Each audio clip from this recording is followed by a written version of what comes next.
Псалом 6. За първия певец. В съпровод на осмострунен инструмент. Псалом на Давид. Господи, не ме упреквай в гнева си, нито ме наказвай в яростта си. Бъди милостив към мене, Господи, защото аз съм немощен. Изцели ме, Господи, понеже страдам чак до мозъка на костите си.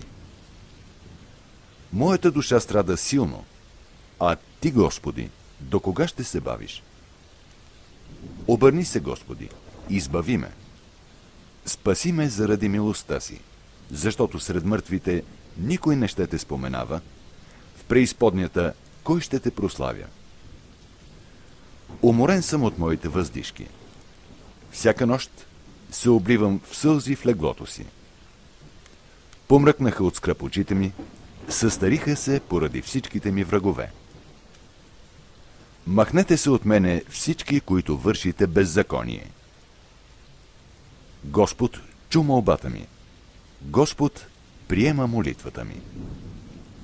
Да бъдат засрамени и ужасени всичките ми врагове. Те трябва да отстъпят и в миг да станат за позор.